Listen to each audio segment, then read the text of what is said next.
Good morning and नमस्कार दोस्तों, स्वागत है आप सभी का आपके अपने YouTube channel GK search engine पर। तो दोस्तों आज है 1 नवंबर और 1 नवंबर से रिलेटेड राजस्थान करंट अफेयर्स के जितने भी इम्पोर्टेंट क्वेश्चन हैं उन सभी को हम इस वीडियो में डिस्कस करने वाले हैं। तो पूरा वीडियो बहुत ध्यान से देखना और वीडियो के एंड में मैं आपसे क्वेश्चन भी पूछूंगा जिसका आंसर आप सभी को कमेंट बॉक्स में देना है। कल के वीडियो में मैंने आपसे क्वेश्चन पूछा था जो था न्यायाधीश अरुण मोगा किस हाईकोर्ट से ट्रांसफ़र होकर राजस्थान हाईकोर्ट आए हैं। तो इनका तबादला दिल्ली हाईकोर्ट से किया गया है, यानी कि बी ऑप्शन यहाँ पर बिल्कुल सही था। जिन दोस्तों ने बी ऑप्शन कमेंट बॉक्स में सही जवाब दिया था उनको हार्दिक शुभकामनाएं। तो दिल्ली हाईकोर्ट से ट्रांसफ़र होकर राजस्थान हाईकोर्ट आए हैं न्यायाधीश अरुण मोगा, जिन्होंने 29 अक्टूबर को शपथ ली थी। राजस्थान हाईकोर्ट के कार्यवाहक मुख्य न्यायाधीश संजीव प्रकाश शर्मा ने इनको शपथ दिलाई थी। न्यायाधीश अरुण मोगा दिल्ली हाईकोर्ट से राजस्थान हाईकोर्ट आए हैं। इनका जन्म 21 दिसंबर 1968 को हुआ था। डीएवी कॉलेज चंडीगढ़ में प्रथम श्रेणी से बीएससी की उपाधि प्राप्त की, फिर कॉलेज कलर से भी सम्मानित हुए थे। तो दिल्ली हाईकोर्ट से इनका तबादला किया गया है। तो चलिए शुरू करते हैं, लेकिन उससे पहले कल के क्वेश्चन का रिवीजन। तो कल के महत्वपूर्ण क्वेश्चन थे, विश्व का पहला गो गोपाल कॉरिडोर कहाँ बनाया जा रहा है। तो नंदगांव सिरोही में बनाया जा रहा है। नेक्स्ट है, युवा कार्यक्रम और खेल मंत्रालय की ओर से शुरू किए गए मेरा भारत अभियान में राजस्थान की स्थिति क्या है। तो 8वां स्थान है राजस्थान का। नेक्स्ट है, राजस्थान का पहला वरिष्ठ जन अटल क्लब का लोकार्पण कहाँ किया गया। तो जयपुर में इसका लोकार्पण किया गया था। नेक्स्ट है, राजस्थान में प्रस्तावित पुष्कर कॉरिडोर, इसका विकास किस योजना के अंतर्गत किया जाएगा। तो स्वदेश दर्शन योजना के तहत इसका विकास होगा। नेक्स्ट है, जयपुर स्मार्ट सिटी लिमिटेड को राजस्थान के कितने शहरों को स्मार्ट सिटी बनाने की जिम्मेदारी सौंपी गई है। तो 6 शहरों को यह जिम्मेदारी सौंपी गई है। नेक्स्ट है, अजमेर के विश्व प्रसिद्ध पुष्कर मेले का शुभारंभ किस तिथि को किया गया था। तो 30 अक्टूबर को इसका शुभारंभ किया गया है दिया कुमारी के द्वारा। तो चलिए शुरू करते हैं। पहला क्वेश्चन है, साल 2024-25 का अखिल भारतीय समन्वित मसाला अनुसंधान परियोजना मसाला केंद्र पुरस्कार किसे मिला है। तो ये पुरस्कार डॉक्टर बी.आर. चौधरी कृषि अनुसंधान केंद्र मंडोर को मिला है, यानी कि बी ऑप्शन यहाँ पर बिल्कुल सही है। आइए जानते हैं इम्पोर्टेंट फैक्ट्स। तो दोस्तों, जोधपुर कृषि विश्वविद्यालय के डॉक्टर बी.आर. चौधरी कृषि अनुसंधान केंद्र मंडोर को आईसीएआर की अखिल भारतीय समन्वित मसाला अनुसंधान परियोजना की ओर से साल 2024-25 का अखिल भारतीय समन्वित मसाला अनुसंधान परियोजना मसाला केंद्र पुरस्कार इनको प्रदान किया गया है। यह सम्मान आईसीएआर उत्तर पूर्व पर्वतीय क्षेत्रीय अनुसंधान परिसर उमियम मेघालय में आयोजित मसाला फसलों की वार्षिक समूह की बैठक के दौरान प्रदान किया गया था। आईसीएआर की मसाला परियोजना के तहत देश भर के अलग अलग राज्यों में 40 अनुसंधान केंद्रों पर इन फसलों पर कार्य किया जाता है, जिसमें सर्वश्रेष्ठ केंद्र के चयन हेतु उन्नत किस्म का विकास, मसाला फसलों हेतु उन्नत उत्पादन एवं संरक्षण तकनीकों का सृजन, बजट का कुशल उपयोग और समयबद्ध रिपोर्टिंग जैसे मानदंडों के आधार पर मूल्यांकन किया जाता है। नेक्स्ट क्वेश्चन है, जोधपुर कमिश्नरेट क्षेत्र में सड़क हादसे के मामलों को आसान बनाने के लिए कौन सा नया पोर्टल लॉन्च किया गया। तो ई-डार पोर्टल लॉन्च किया गया है, यानी कि बी ऑप्शन यहाँ पर बिल्कुल सही है। आइए जानते हैं इम्पोर्टेंट फैक्ट्स। तो जोधपुर कमिश्नरेट क्षेत्र में हुए सड़क हादसों में पीड़ितों के लिए मामला दर्ज करवाने को लेकर मुआवजा दिलाने तक की सारी प्रक्रिया को आसान बनाया गया है। इसके लिए ई-डार पोर्टल लॉन्च किया गया है। ये पुराने IRAD पोर्टल का ही अपडेट है। इसके अलावा पुराने सॉफ्टवेयर में अभी केवल हादसे की रिपोर्टिंग होती थी, बल्कि नए पोर्टल में मुआवजा, जांच और बीमा दावों की प्रक्रिया को भी जोड़ा गया है। यह पोर्टल सड़क परिवहन और राजमार्ग मंत्रालय की ओर से राष्ट्रीय सूचना विज्ञान केंद्र के सहयोग से विकसित किया गया है। इसका उद्देश्य पीड़ित परिवारों को समय पर न्याय दिलवाना है और मुआवजे की प्रक्रिया को त्वरित और आसान बनाना है। नेक्स्ट है, भारतीय सप्तशक्ति कमान के द्वारा सेंटिनल स्ट्राइक एक्सरसाइज का आयोजन है वो कहाँ किया गया है। तो जी हाँ दोस्तों, बीकानेर के महाजन फील्ड फायरिंग रेंज में इस एक्सरसाइज का आयोजन किया गया था। बी ऑप्शन यहाँ पर बिल्कुल सही है। आइए जानते हैं इम्पोर्टेंट फैक्ट्स।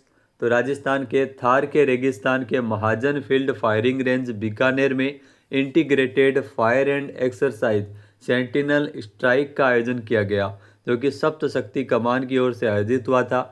सप्तशक्ति कमान ने 28 से लेकर 30 अक्टूबर तक राजस्थान के थार के रेगिस्तान में सेंटिनल स्ट्राइक का आयोजन है वो किया था। इस अभ्यास में एकीकृत तरीके से विविध फायरिंग प्लेटफॉर्म का उपयोग किया गया, जिसमें मैकेनाइज्ड फोर्सेस तथा जमीनी हथियार प्रणाली और हवाई फायरिंग शामिल थी, जिसमें आधुनिक तोपखाने के हथियारों, घातक गोला बारूद प्रणालियों के द्वारा मिशन एंगेजमेंट, मैकेनाइज्ड फोर्सेस के द्वारा आक्रामक जमीनी कार्यवाही और ड्रोन थ्रेट के वातावरण में जमीनी तथा हवाई प्लेटफॉर्म के द्वारा तो लाइव निगरानी प्रणालियों और क्षमताओं की पुष्टि की गई थी। नेक्स्ट क्वेश्चन है, राजस्थान में पहली बार खेलो इंडिया यूनिवर्सिटी गेम 2025 का आयोजन कब से किया जाएगा? तो राजस्थान में पहली बार खेलो इंडिया यूनिवर्सिटी गेम 2025 का आयोजन 24 नवंबर से किया जाएगा, यानी कि सी ऑप्शन यहाँ पर बिल्कुल सही है। आइए जानते हैं इंपॉर्टेंट फैक्ट्स।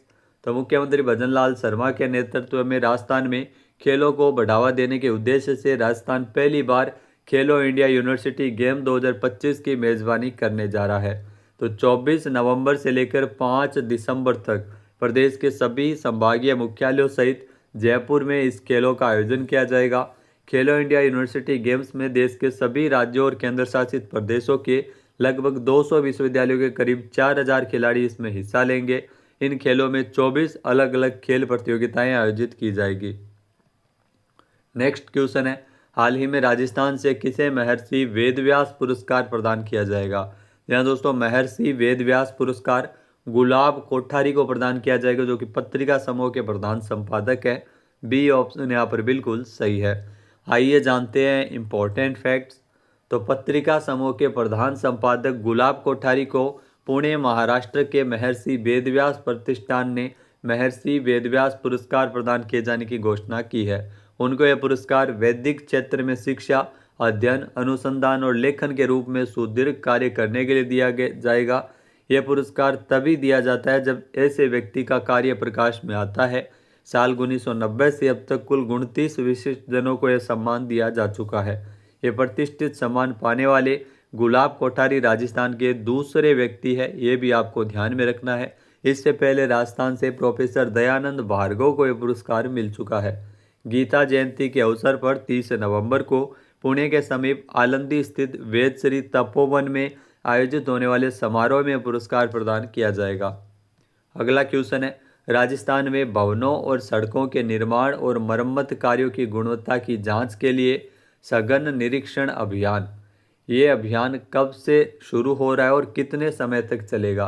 तो 1 नवंबर से शुरू हो रहा है और 30 नवंबर तक यह अभियान चलाया जाएगा। बी ऑप्शन यहाँ पर बिल्कुल सही है।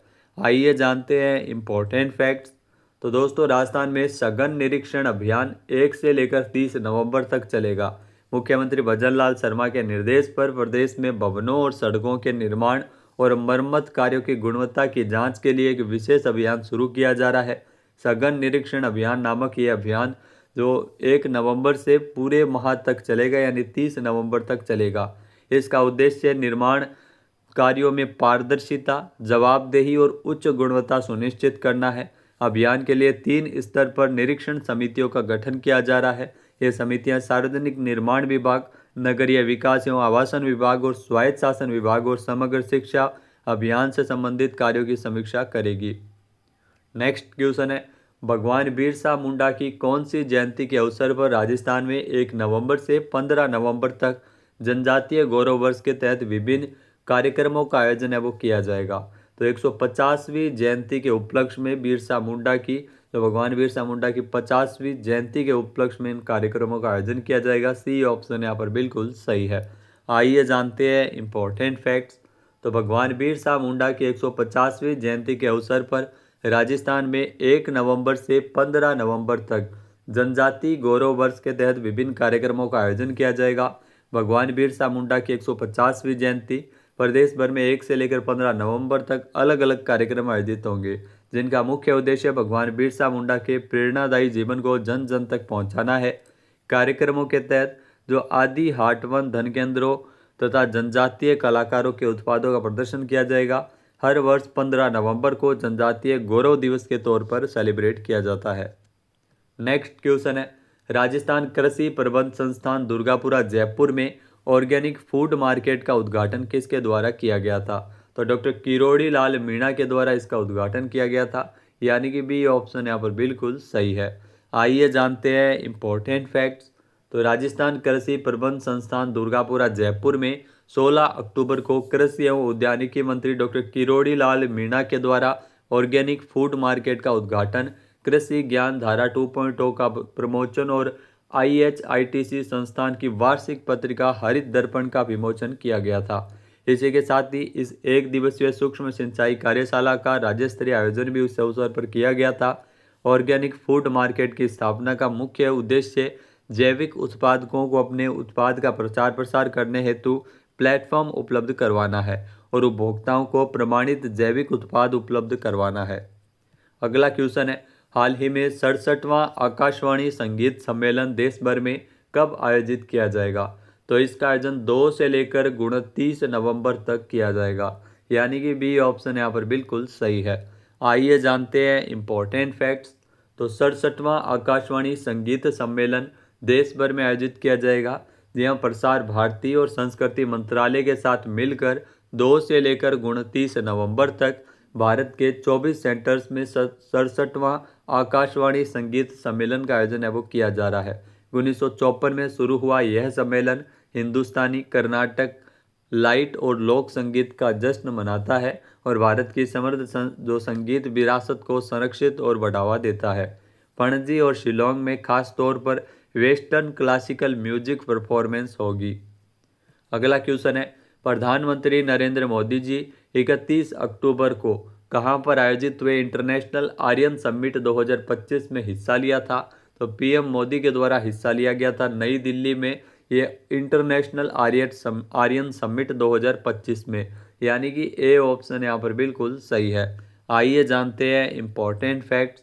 तो पीएम मोदी ने ज्ञान ज्योति महोत्सव के तहत 31 अक्टूबर को नई दिल्ली के रोहिणी में इंटरनेशनल आर्यन समिट में हिस्सा लिया था। ये कार्यक्रम महर्षि दयानंद सरस्वती जी की 200वीं जयंती और शिक्षा, समाज सुधार और राष्ट्र निर्माण में आर्य समाज के 150 वर्ष की सेवा की याद में मनाया गया।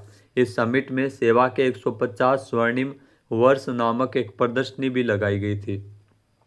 अब बात करते हैं आज के हमारे क्विज के, जिसका आंसर आप सभी को कमेंट बॉक्स में देना है। तो आज का क्विज है, राजस्थान का पहला वरिष्ठ जन अटल क्लब का लोकार्पण कहाँ किया गया है?